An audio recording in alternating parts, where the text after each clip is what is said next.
علاوہ حسنوا اموالکم بالزکاۃ، اپنے سال بھر کے جو مال آپ بیچتے ہیں اس کو لکھ کر کے رکھو، اور لکھنے کے بعد جو زکوٰۃ کے اصول کو پہنچتا ہے آپ زکوٰۃ ادا کرو، اس لیے کہ جب زکوٰۃ ادا کرتے ہیں تو آپ کا مال پاک ہو جاتا ہے۔ ایک آخری واقعہ اور قصہ سنا کر کے میں اپنی باتیں ختم کروں گا۔ میرے بھائیوں، تاجروں سن لو اس واقعے کو غور سے سننا، اس لیے کہ ہمارے ساتھ بھی یہ چیز ہوئی ہے۔ یاد رکھنا کہ تجارت کرتے ہوئے دنیا کمانے کے پیچھے مت پڑنا، تجارت کرتے ہوئے ہمیشہ یہ فکر ہونا چاہیے کہ ہمیں اس تجارت کے ذریعے سے آخرت کمانی ہے، اس تجارت کے ذریعے سے آخرت کمانی ہے۔ یاد رکھیں حضرت عثمان غنی رضی اللہ عنہ داماد رسول ہے، ایک مرتبہ ہوا حضرت عمر فاروق کا دور تھا، قحط ساری ہوئی، مدینہ میں کھانے کو نہیں مل رہے، سارے لوگ بھوک پیاس سے تڑپ رہے ہیں۔ چنانچہ حضرت عثمان غنی جن کا 1000 اونٹ سے لدے ہوئے مال، جس میں کھانے کا اناج، غلہ، تیل وغیرہ سارا چیز ملک شام سے آ رہا ہے، مدینہ آ رہا ہے، لہٰذا مدینہ آنے سے پہلے لوگوں کو خبر لگ گئی کہ حضرت عثمان غنی کا 1000 اونٹ کا جو تجارتی مال ہے وہ مدینہ آ رہا ہے۔ مدینے کے بڑے بڑے تاجر لوگ حضرت عثمان غنی کے پاس چلے گئے، جا کر کے کہنے لگے عثمان غنی اب یہ مال مجھے 2 گنی قیمت میں بیچ دو، یعنی اگر اس کا 1 روپیہ قیمت ہے میں آپ کو 2 روپیے دوں گا، آپ مال مجھے بیچ دو۔ چنانچہ دوسرا تاجر آیا، اس نے کہا کہ میں 4 گنا آپ کو فائدہ دوں گا، ایک کے مال میں 4 روپیہ دے کر کے خریدوں گا۔ تیسرا آیا، اس نے کہا میں 5 گنا قیمت دے کر کے آپ سے مال خریدوں گا۔ چوتھا کہا میں 6 گنا دوں گا۔ لہٰذا حضرت عثمان غنی نے کہا لوگوں سنو، تم جتنے دینے کی بات کر رہے ہو نا اس سے کہیں زیادہ مجھے دینے والا بیٹھا ہوا ہے۔ تو مدینے کے بڑے بڑے تاجر ہکا بکا رہ گیا، پوچھتے ہیں کہ عثمان غنی اس مدینے میں ہم لوگوں سے بڑھ کر کے اور تاجر کون ہے؟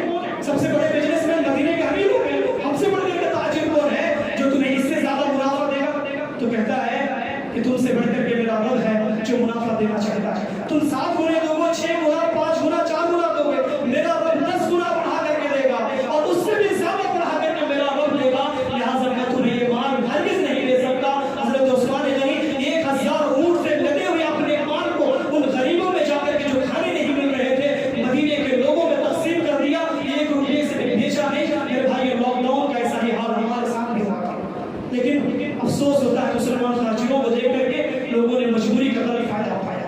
کبھی بھی زندگی میں لوگوں کا مجبوری کا غلط فائدہ مت اٹھانا۔ اگر کوئی مجبور انسان تمہارے پاس مال خریدنے آتا ہے، ان کی مجبوری کا غلط فائدہ مت اٹھانا، اس لیے کہ تم دنیا تو حاصل کر سکتے ہو، دنیا حاصل کر لو گے، لیکن آخرت کبھی نہیں ملے گی۔ حضرت عثمان غنی بننا ہے، یہی وجہ ہے کہ اللہ کے نبی صلی اللہ علیہ وسلم نے حضرت عثمان غنی کو اپنی زندگی میں کتنی مرتبہ جنت کی بشارت سنائی۔ کیوں؟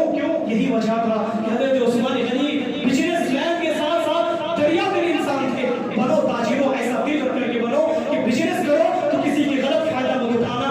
شاطر حضرت عثمان غنی مدینے میں قحط ساری تھے، لوگوں کے پاس کھانے نہیں تھے، 2 گنی، 3 گنی، 4 گنی قیمت دے کر کے مال کو بیچ سکتے تھے، لیکن انہوں نے مال بیچا نہیں، صدقہ کر دیا لوگوں میں، لوگوں نے کھایا بھی، لوگوں نے دعائیں بھی دی، اللہ کے نبی صلی اللہ علیہ وسلم نے انہیں جنت کی بشارت دی۔ ضرورت اس بات کی ہے کہ ایسے تاجر بننے کی ضرورت ہے جو سماج و معاشرے کی ضرورت کے حساب